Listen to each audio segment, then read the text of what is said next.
So right now, everybody wants to know sort of the same thing, and that's when exactly can we get back to a semblance of a normal life, right? I mean, people are tired of being quarantined. We're tired of social distancing to the point where we can't even visit our families, where we're tired of going to the grocery store looking like this, right? Nor do I want to see other people walking around looking like this. So at some point, we're going to have to start weaning away from these super uber protective measures and still be careful, but get back to a little bit more of a normal life of humans out in the community.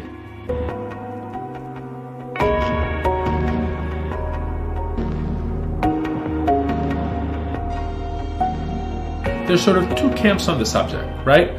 There is the people who feel that maybe COVID-19 is not as bad as it seems, or maybe their specific area hasn't gotten hit as much and they're not seeing it, so they feel they're being unfairly quarantined at home, unable to go to the restaurants they want to go to the gatherings they want to go to, get their haircuts and nails done, and go to the shopping mall and be normal. And they feel that their constitutional rights are being infringed upon because it should be up to the individual to decide if they want to put themselves at risk.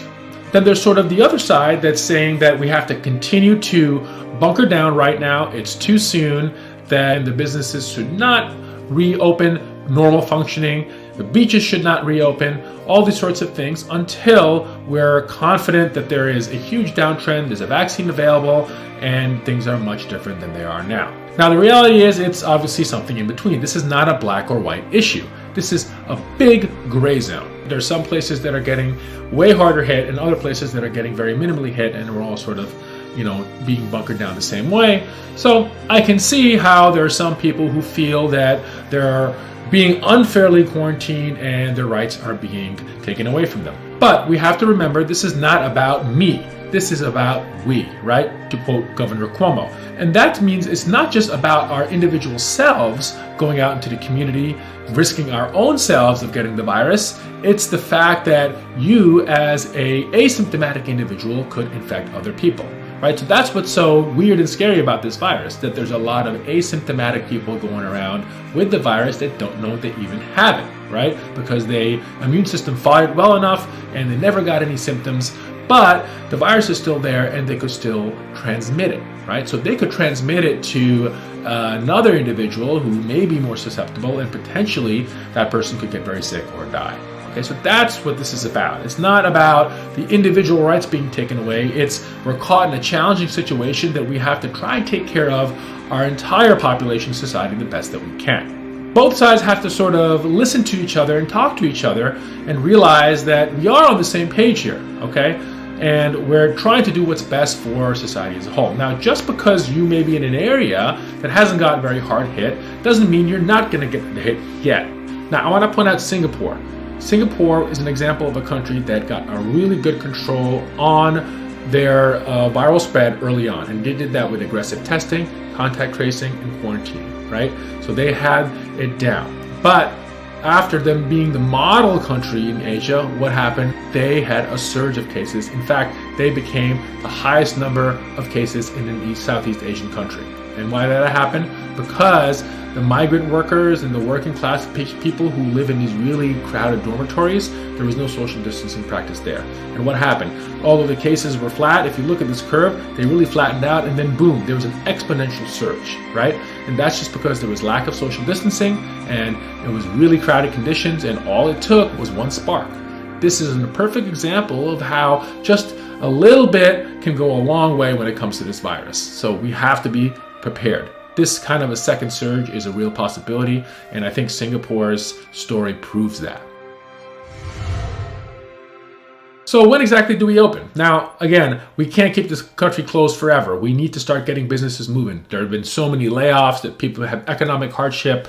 There's businesses that have shut down. So there is no doubt this has taken a toll. So we got to get life back to normal. But we got to do it carefully, and we have to do it in a calculated way, right? That's the safest way to do this, because what we don't want is a second surge of this virus. Now, there's tons of arguments on how we're going to do this. And to me, first of all, I do believe that this should be regional. Certain areas can start progressing and reopening at different paces than the other areas, because it's clear that the virus does not affect every region and every state the same way. So we have to take that into account.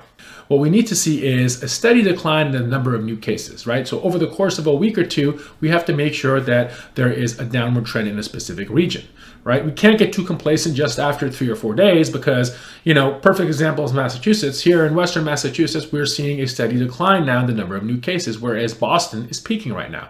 And these are places that are an hour and a half apart. So the influences of what's around you is just as important as what's going on in your locality. So we have to make sure there's a steady decline over the course of a week or two before we get too aggressive in reopening. Now, the other thing we have to make sure is we have the ability to test people, all right? That was a big problem early on.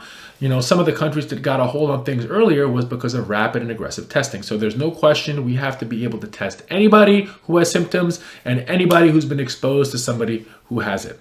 The other thing we need to do is to be able to contact trace. And that means try to backtrace where that virus could be affecting other people, okay? So if someone has the virus, we got to say, all right, they were in a church last week. Let's find out who was close to them in the church and let's talk to them and let's quarantine the people that were potentially exposed. So do an individual guided strategy here. We have to make sure our hospitals, our doctors are prepared for a potential second surge, okay? We need to have enough PPE. We need to be able to protect ourselves, all right? We have to make sure that the hospitals are equipped capacity-wise, equipment-wise, whether it's medications or ventilators or whatever it may be, so that there is no potential for getting overwhelmed. So that is crucial.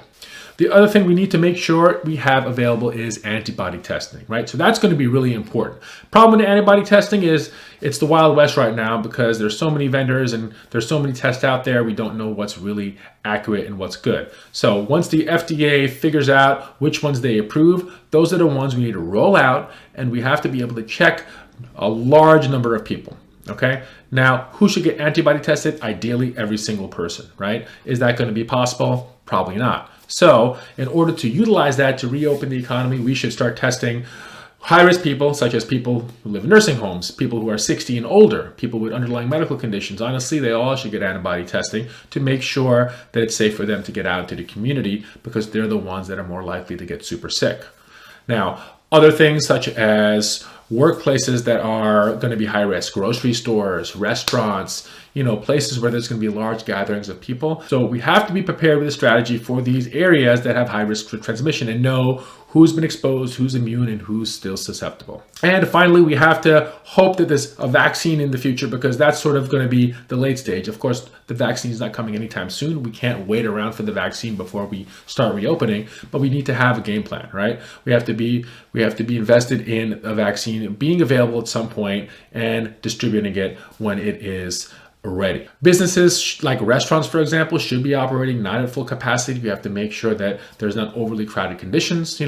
I don't think we should restart sporting events at all without fans. I think it's doable, but a stadium right now is out of the question. Schools have to reopen, okay? Schools is a big one, okay? We can't have Zoom-based education, for too long. This is not real school, and, college is only 4 years. So school is important. So the way to handle schools, every single person has to get antibody tested and COVID tested before they can attend school. We need to maintain social distancing. We have to make the classes not as crowded. All those things have to happen, right? Now, the question is going to be if someone is not immune, they have an antibody test that's negative, what do we do different, right? I mean, it's easy to say get the test, but are we going to keep them quarantined? Are we going to say only antibody positive people are going to be able to go to school?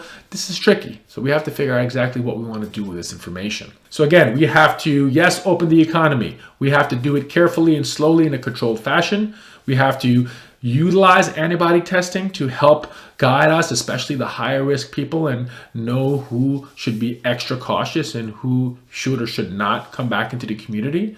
No, we cannot just open up the economy and the businesses just like that, particularly when we're not seeing a downward trend of the virus, right? If the curve is not, it can't just be flattened in your locality, it has to be beyond flat. It has to be reducing, all right? That's the key here. And we have to make sure the hospitals are ready. So if you don't have that formula, we are going to risk ourselves another surge, and that's going to be bad, especially if it happens in the winter during influenza season, and we don't want that. So let's do it carefully, let's do it scientifically, and remember, it's about we, it's not just about me.